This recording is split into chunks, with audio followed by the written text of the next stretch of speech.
Apresentação, tá aqui. Eu saltei a página. Não se pode mais falar em castigo. Por quê?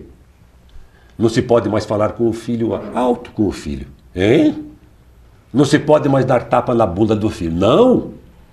É preciso justificar tudo ao filho. Desde quando, pergunto? É necessário se abaixar sempre para falar com a criança na altura dela. Como é que é? E as duas superpérolas. Não se pode dizer não aos filhos. O quê? A mão que faz carinho não pode ser a mesma mão que bate. Dai-me paciência. E assim vai a apresentação inicial dela.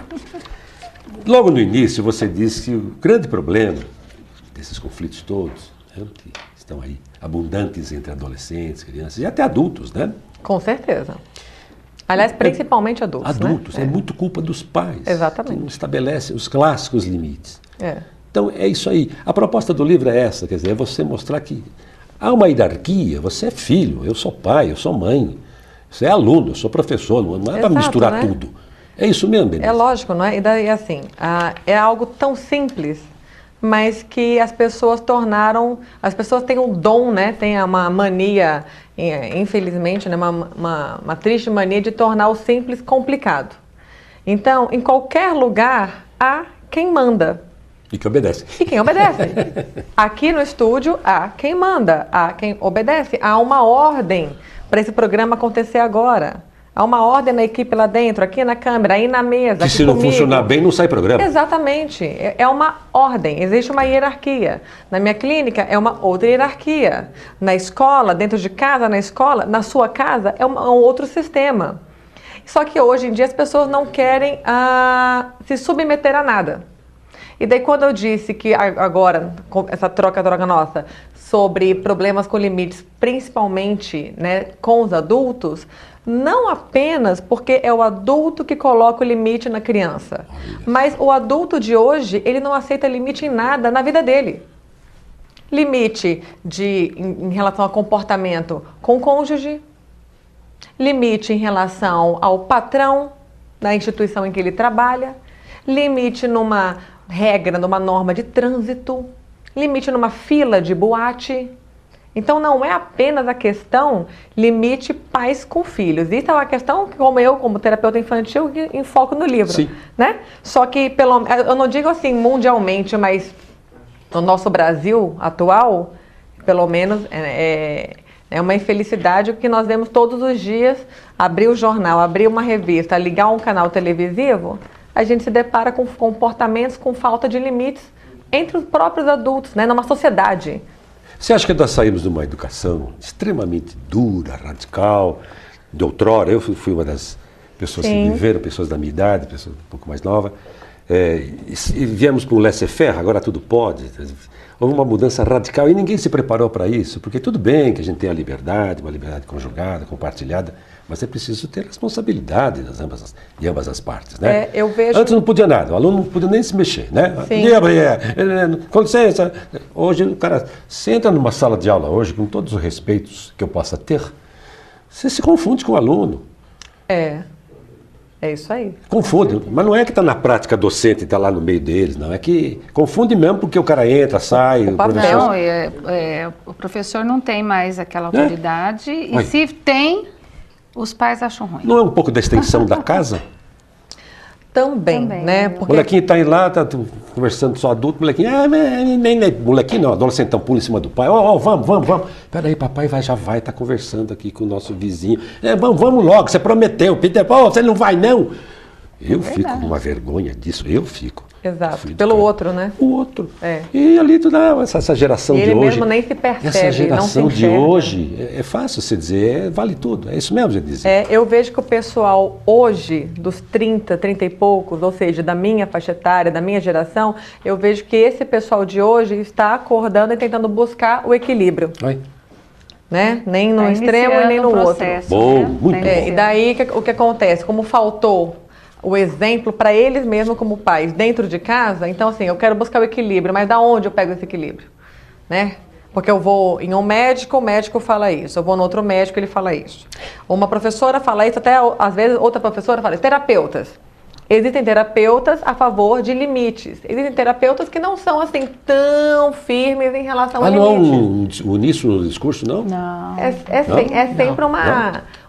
Isso é problemático. Exatamente. Até porque um terapeuta, o que um terapeuta faz? Ele está influenciando até na formação de valores daquela pessoa. Então, Por isso que tem a reunião com os pais, com a família, com o grupo. São valores, né? Como eu digo no livro, é um projeto de gente, uma criança. Gente. Exatamente. Então, são valores que você vai colocando e orientando os pais para formar aquela gente, né? Que é aquela pessoinha que está crescendo. Não é nem educar mais, é formar mesmo. Formar o cidadão. Porque é formação de valores, né?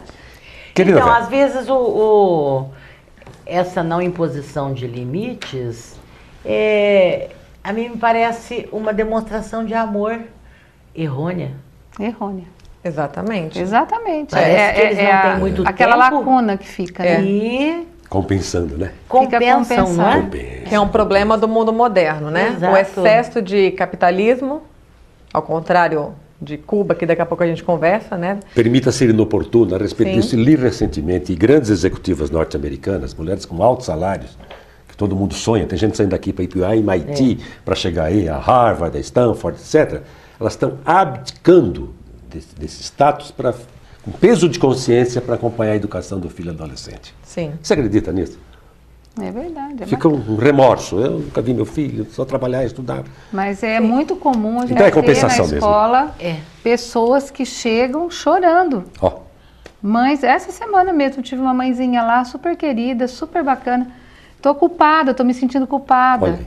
Meu marido está tendo que fazer coisas que deveria ser feito por mim e eu não estou conseguindo. pais omissos. Eu falei, não é isso que vale a pena. O que vale a pena é aquele momento que você está com ela, você corrigir, sim. A criança precisa corrigir, porque a culpa fica assim, um minutinho que eu tô com essa criança, eu tenho que ficar brigando com ela. Não é assim. Exato. É porque os pais enxergam isso, né? Eu vou enxergam brigar com isso. o meu filho. Vou Se os brigar. pais enxergarem, eu estou educando o meu filho, Isso. independente se é uma bronca ou se é um Exatamente. carinho naquele momento, mas faz parte da educação, aí não viria culpa. Mas por eles isso pensam o quê? Só no lado negativo.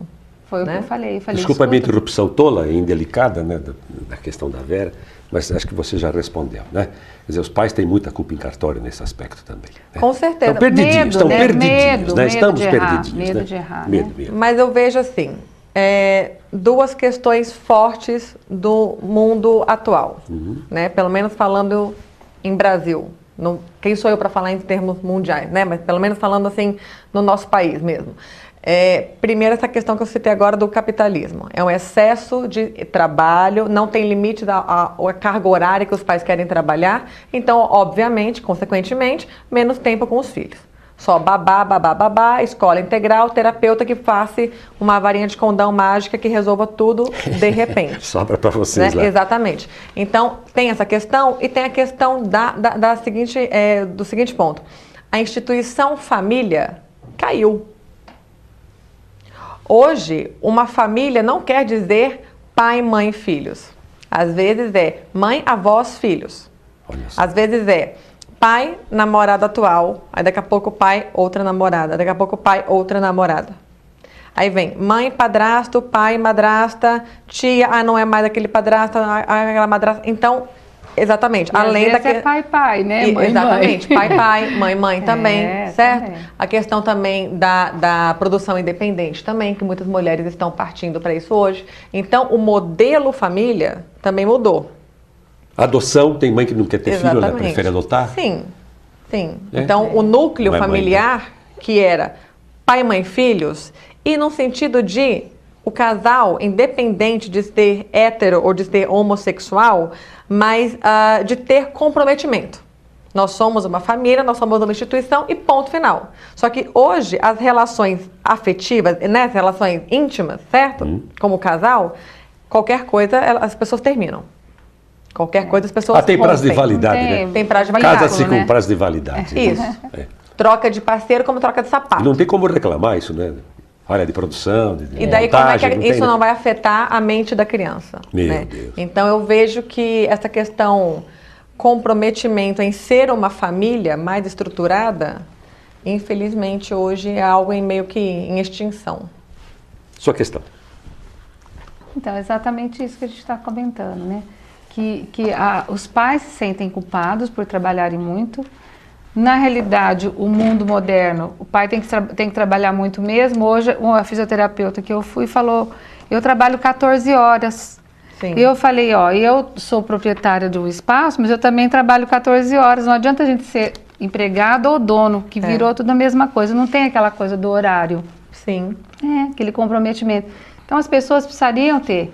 E eu vejo assim, horário, não tem horário mais. 6 horas da tarde era o horário que deveria terminar a escola. Tem pai que chega 10 para 7. Isso é uma máquina de fazer doido, como dizia Stanislau Ponte Preta, você doido. quebrou toda a sua então, organização pessoal, vai quebrando familiar. até a rotina da criança, né? Então, um dia o pai chega às 6, outro dia 6h15, outro dia 6h30, outro 10 para 7. Na cabeça de uma criança, como é que funciona isso? Pai, né? mas você veio, tá escuro, eles falam. Dá até dó, né? Olha. Porque assim, tá bem atendido, tá bem cuidado, a gente tá ali para isso. Mas a gente fica com dó, porque Você a não fica numa se aflição sente, que esse pai não chega? vai se sentindo ansioso. Olha só. Com certeza, essa ansiedade vai chegar em casa, vai gritar, vai espernear, vai fazer uma graça a mais, vai chamar atenção a mais. Aí a mãe vai ter que chamar atenção, não quer chamar atenção porque chegou tarde, né? Então aquele minutinho que tem que só pode falar sim.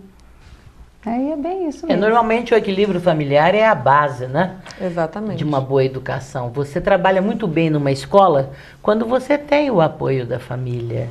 Quando você tem essa estrutura dialógica na escola, família, em função da criança. E não pode haver esse choque, né, Vera? A Não. família orienta de um jeito, a escola de outro, a mídia de outro, a novelinha de outro. A mídia é algo Gera uma importante, né? tremenda Isso. confusão. Você tocou num ponto aí crucial também, Nossa, a influência da desarticula mídia tudo. hoje em dia. A mídia, depois fala um pouco disso. Sim.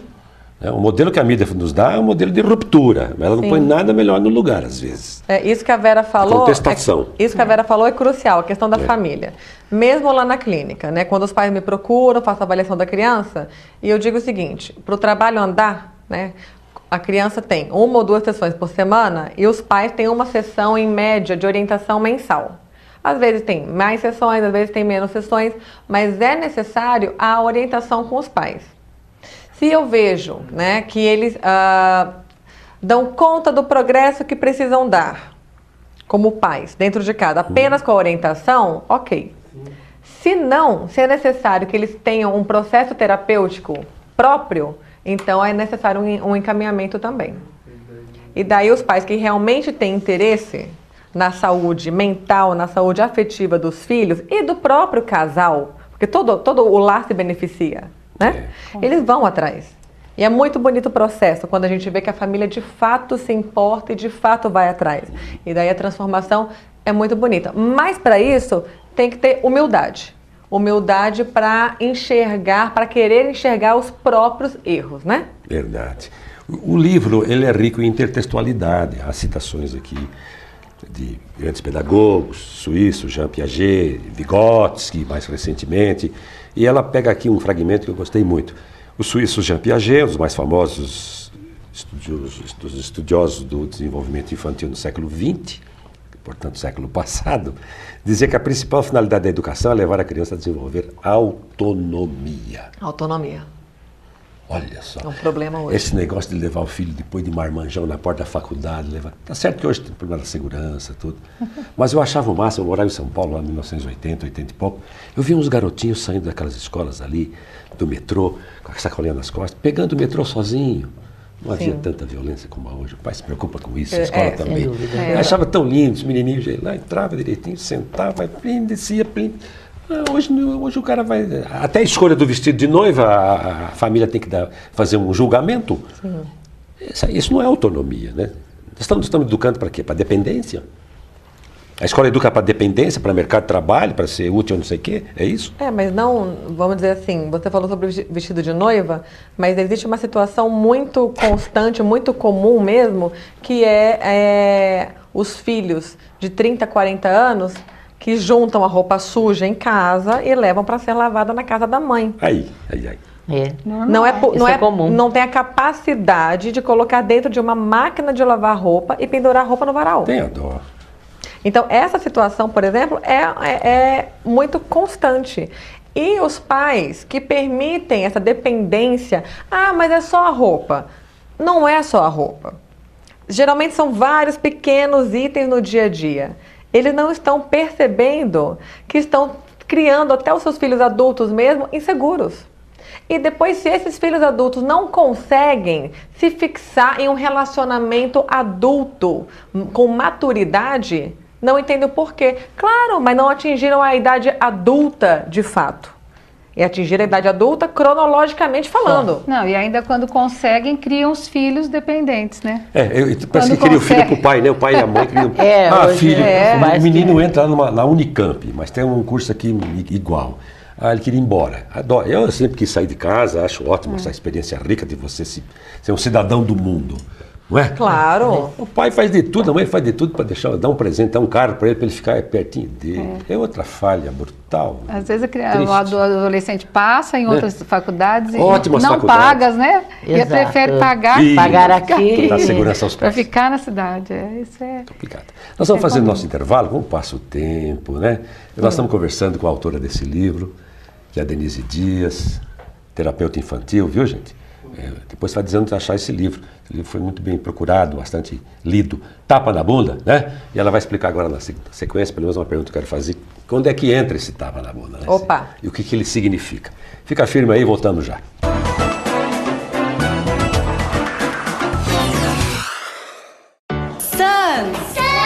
Criança que faz FISC, além de falar, aprende a pensar em inglês. Birds and Frogs. Em aulas divertidas e com materiais lúdicos.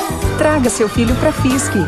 A frog. No, Capri. E descubra como é bom dividir conhecimento com quem você mais ama. 0800 773 3475. Fisc, Fisc. Inglês e espanhol é Fisc. FISC. Aqui seu filho fala bem.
De volta para a nossa grande entrevista de hoje, uma entrevista de mais alto interesse.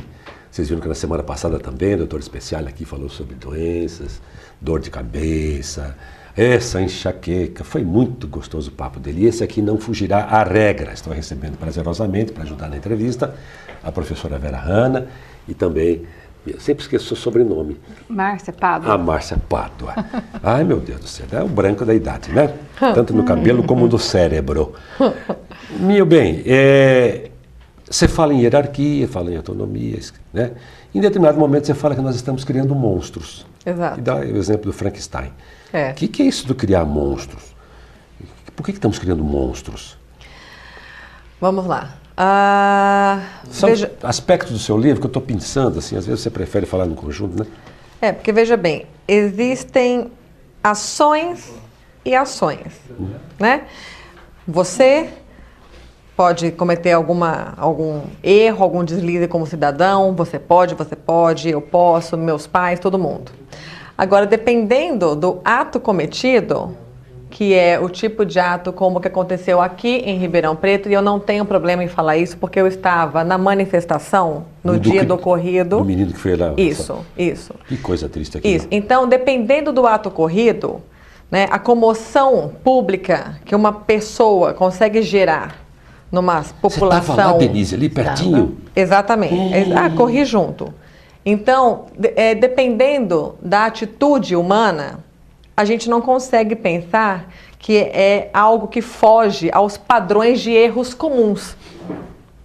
Porque uma questão é um acidente que qualquer um de nós está sujeito a cometer. Outra questão é o que a gente faz quando a gente comete algum erro com a outra pessoa. Você socorre, você foge, você pega o braço e você joga no rio o braço da pessoa. O que é que você faz?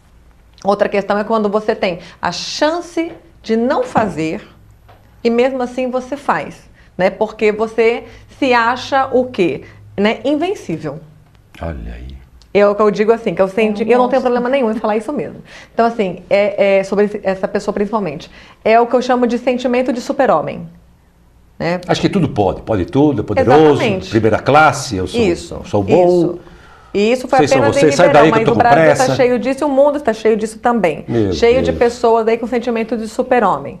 Né? Por que é que hoje as boates também estão cheias de rapazes que quando, vamos dizer assim, né, levam fora de uma garota na boate, dá um soco na garota? É incrível, isso é uma brigaiada lá, quebra tudo. Porque se meu pai não me fala não, minha mãe não me fala não, meu irmão não me fala não, eu trato a empregada de casa como se ela fosse minha escrava. Então quem você pensa que é para me falar não?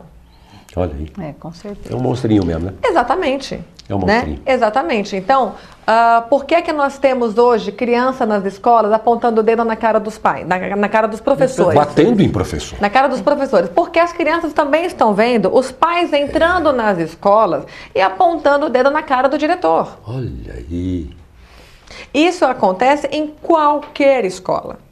Né? Então a criança está tendo um exemplo sobre isso. O pai não respeita mais a hierarquia, as regras de uma instituição de ensino. E você, como terapeuta infantil tão abalizada, sabe que os problemas de maior frequência a que você dá assistência tem uma participação incrível na praxis pedagógica, não é? Lógico. E o trabalho do professor se torna cada vez mais árduo. Com certeza. Mesmo que ele esteja ali com o maior amor pela profissão. Estão dando a ele atribuições para as quais ele não está qualificado. Professor, Com certeza. não é? Não, e ainda tudo cai assim, lá na sala de aula, meu E Deus. ainda o pai É, chega na porta da escola e fala assim, fala pra ele escovar o dente hoje, viu, professora? Porque lá em casa não quis escovar de jeito nenhum. Olha. Então acabou, né? Passou pra Olha, gente. Daí eu delícia. digo Se eu assim, se eu né? ler mais uma vez seu livro, eu vou começar a dar tapa na bunda de todo mundo aí. Viu? O que acontece em casa, né? O problema que acontece na escola, se resolve na escola. Lógico. Tira da roda, tira do parquinho, dá um jeito na hora, na situação, no mau comportamento da criança. E ok, pronto, perdeu o recreio um pouquinho do tempo, ok. Aquilo não vai para casa. E a mesma coisa ao contrário. Só que os pais também não estão com tempo nem de corrigir os filhos.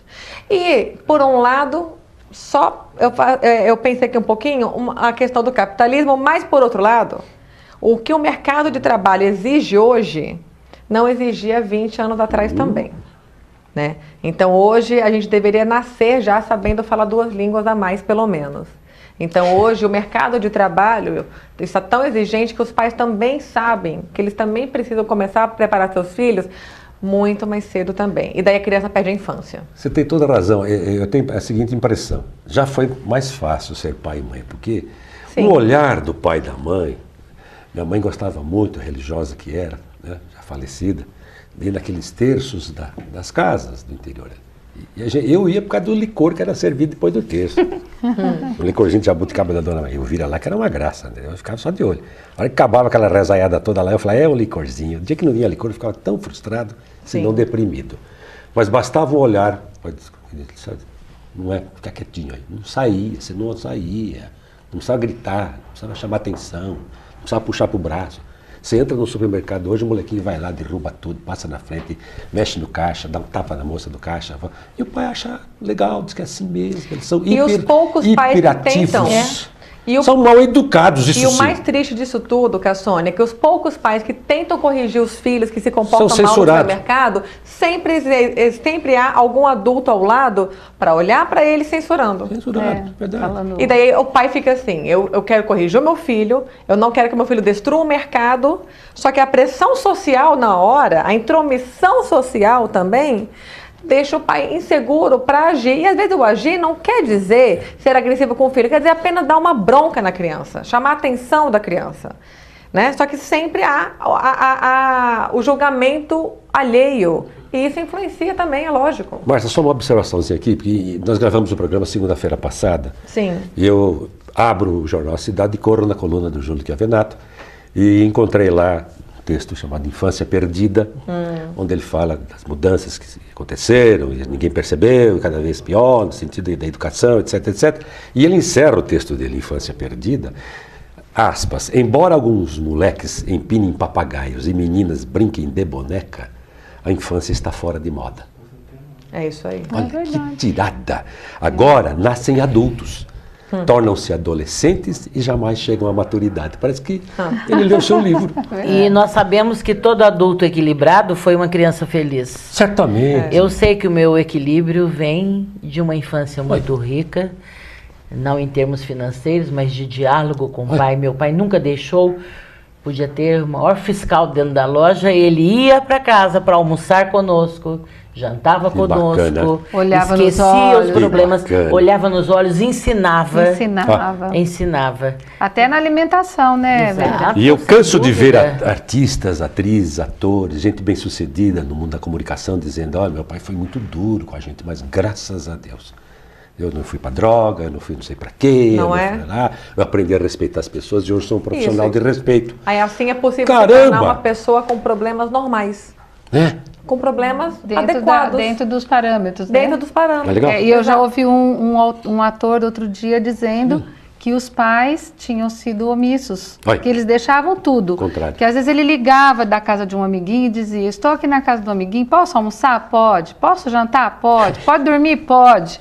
E ele passava o dia sem escova de dente, sem pijama, sem roupa, sem tomar banho e dormia na casa desse amiguinho. O que aconteceu? Ele não se sentiu amado. É. Podia tudo, né? Exatamente. Ele não se sentiu Quando se amado. aplica o tapa na bunda? Para a Cassone, gente mudar de assunto. Isso. No livro, eu sou muito clara, nas palestras que eu dou também, eu falo o seguinte, porque sempre há um pai ou uma mãe que fala pra mim, mas eu não preciso, nunca precisei dar um tapa na bunda do meu filho, ele sempre me obedeceu. E eu digo, perfeito. Excelente. Não precisa nem ler o livro. Não. Excelente. Se o pai dá a ordem, se o pai dá o comando, se há o diálogo em casa, tá tudo certo? Perfeito. Esse é o ideal. Só que, em relação ao tapa na bunda, vamos pensar assim. Eu tenho, certo? Uma secretária na clínica, vamos pensar assim. Dependendo do que ela faz, a gente conversa. Não é assim? Na escola, aqui na emissora, em casa, na escola, não é assim? Dependendo do que um funcionário faz, você conversa. Dependendo do que ele faz, você conversa 20 milhões de vezes. Dependendo do que ele faz, você dá umas férias para pensar um pouquinho e voltar renovado. Você está sendo muito generosa. Tem gente que demite no dia seguinte. Dependendo do que o funcionário faz, você não tem outra opção, dependendo da gravidade, a não ser o quê? Mandar embora, despedir. Então, uma criança de 4, 5 anos de idade, que bate nos pais, que aponta o dedo na cara dos pais, que xinga, seu filho disso, vai tomar no meio daquele lugar. O que de pior essa criança pode fazer com o pai e com a mãe? Bater. Matar, quando tem 15 anos, matar a paulada. Mas chama aquela e depois menina se que tá converter cumprindo e pena aí, que- virar pastora evangélica na cadeia. Entendeu? Então, da onde surgem esses monstros na adolescência também? Eles não se tornam adolescentes e agora eu vou bater na minha mãe. Não, já batia. Já xingava, já desrespeitava com 10, com 8, com 7, com 5, só que os pais não enxergavam ou não conseguiam impor limites ou não procuravam ajuda para isso. Seja lá o tamanho da problemática de cada situação. Agora, existem crianças que de fato, veja bem, nós somos indivíduos. Por quê? Parte da Denise, por exemplo, vem da Suzana.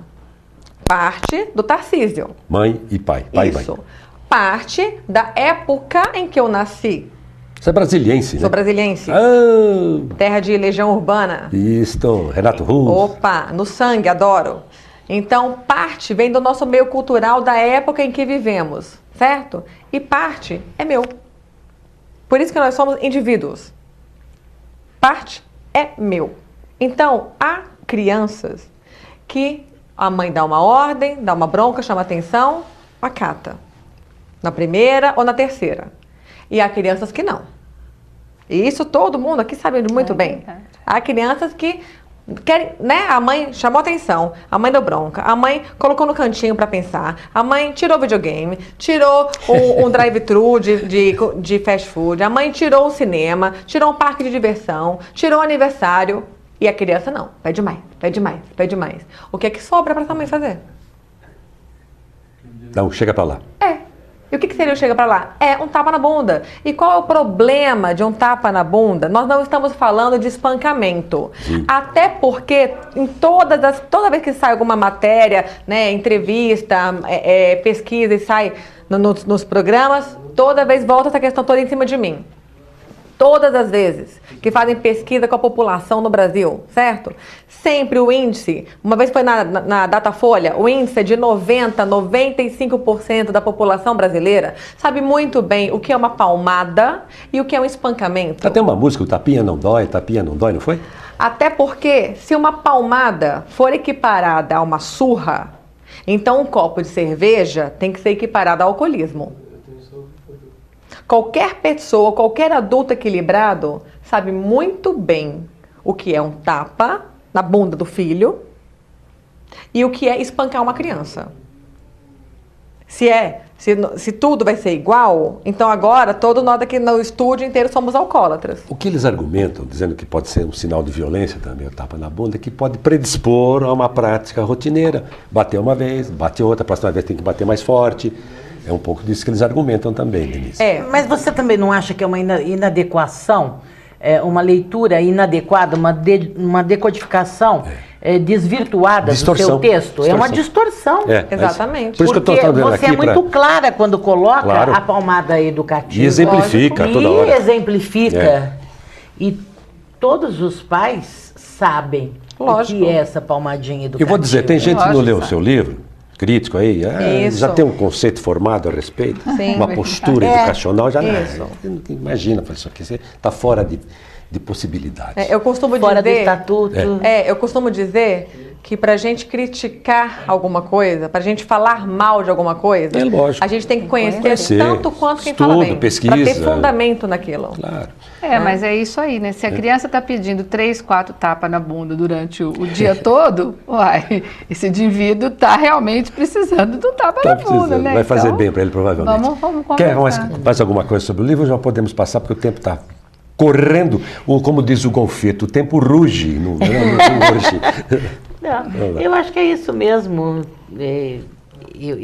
Preocupa-me muito essa leitura inadequada, porque o texto é claro sobre esse aspecto. Sim. Bem claro. Não é? E todos os pais sabem que é o último recurso. Lógico, quando necessário. Isso vem muito depois da conversa, do diálogo, do amor, da transparência, não é? E é bom dizer que o livro, Tapa na Bunda, não é só dizer essas crianças são os monstrinhos, são os Frankenstein, não. Ela tem páginas que estão dedicadas a brincadeiras que aproximam pais e filhos. Lógico. Jogos, coisa que você pode ganhar a confiança deles e passar a responsabilidade e os simpáticos limites. Você foi a Cuba, num congresso recentíssimo. Isso. Participar do encontro de especialistas de 25 países, uma coisa assim. Éramos pessoas de 25 países reunidas. Bacana, né? Em Então, Cuba. é um congresso internacional eu não esperava de fôlego. não. Foi em Havana, evidentemente. Foi em Havana. Sobre autismo. Sobre autismo. Que Encontro você trouxe internacional de sobre lá autismo e em relação inclusão. às suas pesquisas, seu conhecimento. Você gostou? Se impressionou? Isso, eu não esperava tanto. Né? Não esperava encontrar profissionais de tantos países diferentes. Né? Foi um encontro para profissionais sobre autismo, sobre inclusão. Fiquei impressionado quanto os cubanos sabem mesmo sobre autismo. Olha aí. Fiquei maravilhada com as apresentações da equipe espanhola, fantásticos em termos de qualidade. E algo que me impressionou em Cuba, e que é de fato a base para qualquer tratamento, aí falando bem da minha área clínica mesmo, terapêutica, né? Porque lá nós tivemos a chance de visitar algumas instituições também para crianças especiais, tanto para autistas quanto para demais síndromes, outros transtornos também, certo? Outras patologias no geral. E a estrutura física em Cuba, como Cuba é muito pobre... É precaríssima. Isso. Então, os prédios são velhos, os prédios são mal pintados, as cadeiras Nunca que em Cuba são todas as cadeiras iguais. Rasgada. Isso, exatamente. É literalmente isso. É. Rasgado aqui, arranhado aqui, Eles uma não mancha reclamam ali. disso, não. Não. E a qualidade do tratamento humano, Isso que o impressiona. olhar humano, Isso é impressionante. exatamente. Isso me deixou assim, maravilhada. Ela está falando sem nenhuma conotação ideológica. É bom dizer isso. Quando você fala de Cuba, esses comunistas. Não é de comunista que ela. Foi lá com uma profissional Exato. Aliás, eles técnica enxergam muito de bem uma a área realidade técnica deles. e voltou assustada com o que eles fazem lá. Sim. Acabou. Sim. Né? Exatamente. É bom falar isso. Exatamente. Então, eles sabem muito bem, vamos dizer assim, que eles estão como um passarinho preso numa gaiola Eles dentro de um ensinam sistema. aos primeiro mundo, aos riquíssimos, como se comportar diante de uma situação dessa. Sim. Coisa que os outros têm toda a riqueza e não sabem às vezes fazer. É Sim, isso? exatamente. Que Então, bacana. em relação ao autismo, eu achei assim fantástica a visão humana, o tratamento e como que a inclusão de fato acontece lá. Olha. Porque há inclusão e há inclusão, né? Há a inclusão real e a inclusão teórica. E no Brasil nós vivemos muito isso. Né? No Brasil, México, Argentina. Olha o drama da PAI aqui em Ribeirão Preto, que tristeza.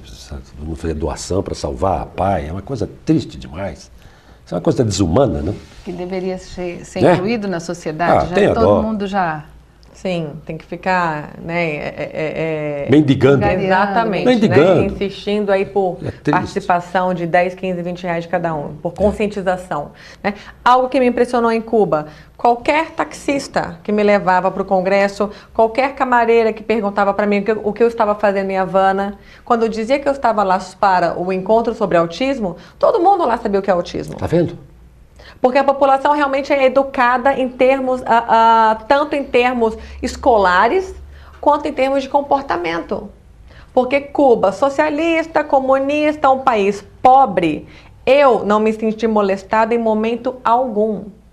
Eu, uma mulher jovem, branca, certo? Estrangeira. Solteira, exatamente, andando por ali sozinha, não me senti molestada, não me senti incomodada, nem na forma como eles vinham falar comigo.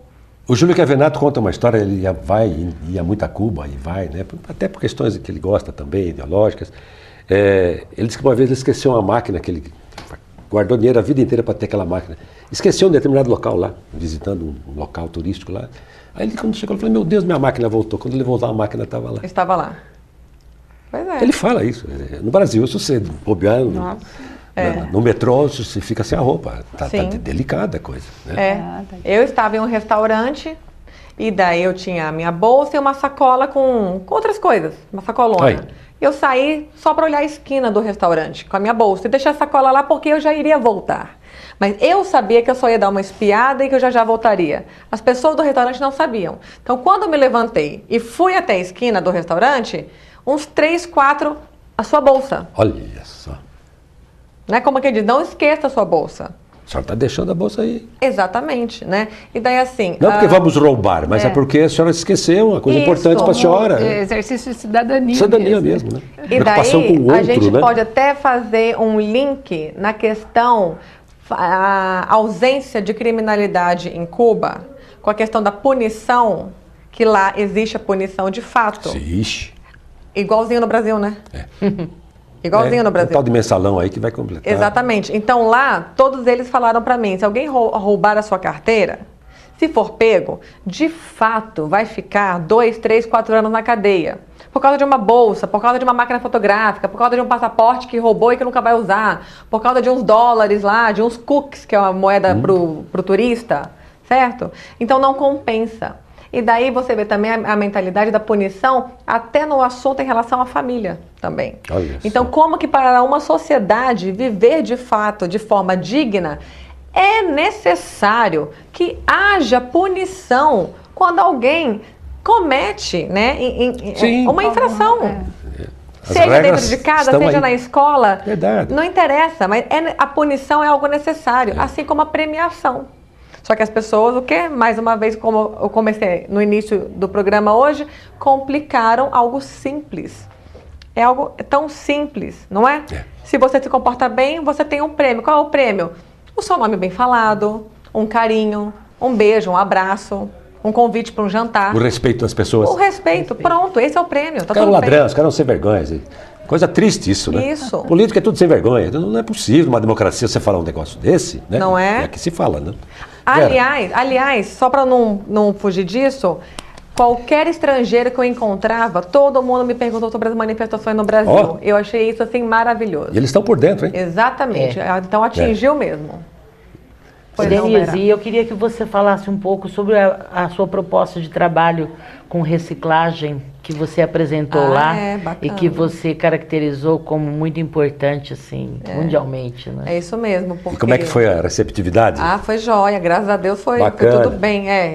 Eu comecei em dezembro um trabalho lá na clínica, aproveitando os sucatas, né? Então as famílias lá na clínica, assim, tiveram super participação imensa, levando sucatas para mim, qualquer lixo seco e já higienizado em casa, levando para mim. E com isso eu construí vários objetos com as crianças, né? Kits de presente do Dia das Mães, Dia dos Pais está chegando, vai ter Faixa também. etária dessas crianças? Meu mais novo hoje tem 4, se não me engano. Meu mais novinho, 3,5, tem um também. E o meu mais velho hoje tem 20. Porque quando se trata de pessoas com patologia, então eu atendo qualquer idade, né? Então, por exemplo, meu mais velho hoje é um autista, inclusive, de 20 anos. Né? Depois tem uma Down que está com 19, tem um outro com 17 e depois vai caindo a idade. Né? Então eu apresentei lá em Cuba o trabalho que eu fiz com autistas, o resultado do trabalho, os benefícios, junto com um projeto com trabalho com reciclagem. Né? Porque é muito bacana, porque para trabalhar com sucata, a criança precisa de fato colocar atenção visual e precisa de fato ocupar as mãos. Porque senão não anda o trabalho. Seja para segurar um tecido, seja para cortar com a tesoura, seja para colar. Não interessa, mas ela precisa usar as mãos. E nisso, por exemplo, a gente consegue diminuir naquele instante as estereotipias manuais que são tão comuns nos autistas. E é um trabalho individual, eles não interagem. Individual, eu e a criança. Só vocês dois. Isso, feito A em última sessões questão mesmo. ficou reservada para você. Também a utilidade, né? Tomar consciência daquela utilidade. Porque leva para casa, né? Leva para casa. Aí eu vou colocar tal lixo em tal lugar, Bacana. eu vou colocar um lápis Bem no porta-lápis, educacional, né? Sim. Mas ficaram lindos, viu? Obrigada. Adorei. Que bom. Coisas Eu coloquei que as ela fotos fez, no ficaram muito Facebook, né? bacanas. As fotos estão lá Ficaram no muito Facebook para quem interessantes. quiser acompanhar. Havia mais brasileiros participando lá? Ou foi só você? Poucos, viu? Aliás, É. poucos brasileiros em Cuba. Eu nunca fui, eu já viajei para vários países. É o primeiro que raramente eu encontrava algum brasileiro. Pouquíssimos brasileiros em Cuba. Muitos argentinos e europeus, ingleses e italianos demais. Ué. Mas muitos argentinos. Você não falou das praias cubanas, Caio Coco, divinas, Caio né? Largo. Caio Coco eu não fui. Eu fui a Caio Largo e Varadeiro. Aquela areia Maravilhosa, né? branca, parece que Lindo, pintaram de branco. E os hotéis chiques ali, né? Divinos. Só que o Fidel é sem Atendimento. vergonha, né? Ele não deixa o cubano participar dessa coisa. né? agora- Aí eu não gosto dele, não. E a liberdade de expressão, você percebeu? Não se pode ficar falando, muito dominante, muito controlado. Agora eles falam. Estão falando Agora já? falam porque eu sou falante, eu perguntava para qualquer pessoa que passava na minha No frente. duro? Na cara de Você pau. teve mais sorte que eu, então. E daí eles agora estão falando, mas parece que o sistema lá está um pouquinho mais flexível Tá abrindo, de 2 anos tá abrindo, pra cá. tem que de abrir. quando o Raul Castro assumiu, né? Tem que abrir, não é possível continuar mais daquele jeito. Mas- É um povo extraordinário, né? Alegre. Até brinquei, né, certa feita. O Antônio Calado, aquele grande escritor, autor de Quarupi, que é um livro que já visitou os grandes vestibulares, o Unicamp especialmente, ele disse certa feita, um grande jornalista, já falecido, Cuba é a Bahia que tomou vergonha. Tão parecida as questões. Em tudo. E Cassone, só para concluir essa questão toda, algo que eu achei assim também fantástico, é que ao mesmo tempo eles querem sair dessa prisão do tristeza sistema, isso é tristeza. só que ao mesmo tempo, todos eles me falaram também, que eles sabem que no dia que o capitalismo entrar em Cuba, entra droga, que não tem, praticamente não tem, entra droga, Educação e e saúde. Educação e saúde acabou termina. andar com segurança na rua às 2 da manhã, como eu andei na orla. Que coisa Às impressionante. 2 da Eles manhã em falam isso Havana. mesmo, né? Eles não têm nada, mas o pouco que eles têm, Isso. eles querem preservar. Querem preservar, bacana, né? É um negócio impressionante. Uma moeda assim com, não digo nem com 2 lados, né? Digo assim com 400 lados profundos, eu diria, né? Vera Hanna, foi ótimo tê-la comigo aqui. Você viu, o tempo passa Muito muito rapidamente, obrigada. assuntos Eu que interessantes agradeço. como esse. Foi bom demais revê-la, tudo Muito bem? obrigada, viu? Cassandra. Professora Ida, e você, viu? Foi muito bom. Márcia, muito obrigado. Especialmente a você, Denise. Parabéns por esse sucesso todo, você merece, Agradeço trabalho, o ser pesquisadora. convite. Meus estudiosa, três queridos aqui, né? colaboradora, você merece tudo isso, viu? Parabéns. Imagina. Tomara que esse livro cada vez mais... Onde eu acho, além da... Você falou uma vez na Paralelo, tem... Qual dessas editoras aí que tem? Na FENAC tem, na Saraiva tem, Saraiva, qualquer livraria FENAC. Então, tem. o pessoal aí de Sertãozinho, online também. Eu gostei do Ou no papo da próprio Denise. site da Matrix, da editora. Isso, gostei do papo Sim. da Denise. Então, dá uma passadinha aqui, Ou entrar em vai lá no contato shopping direto comer uma comigo. comidinha Sim, gostosa e já compra um livro desse aqui. Sim. Né? Foi bom Tá demais. joia. Viu? Obrigada, viu, Cassone? Obrigado. E digo eu, obrigado a você pela sua audiência qualificada. Amanhã, quarta-feira, às 15 horas, uma reapresentação, 3 da tarde. E da quinta para sexta, bem madrugada, começo da madrugada, meia-noite e meia de quinta para sexta, já é sexta, né? Mais uma reapresentação. E o melhor do canal, penso eu. Esse programa e todos os programas aqui da casa, eles são mostrados em edição original, depois em reapresentação e depois são postados no canal da emissora, www.canal2020.com.br. Procura lá, programação, a grande entrevista, você acha. E acha todos os programas que te interessam, tá bom? E fica lá um bom tempo, acho que fica sempre, né? Porque os meus primeiros estão lá ainda. Outro dia eu fui me lembrar do primeiro que nós fizemos, foi sobre Feira do Livro, foi muito legal. Abraço, Denise, obrigado a você pela audiência, até nosso próximo encontro, a semana que vem. Tchau.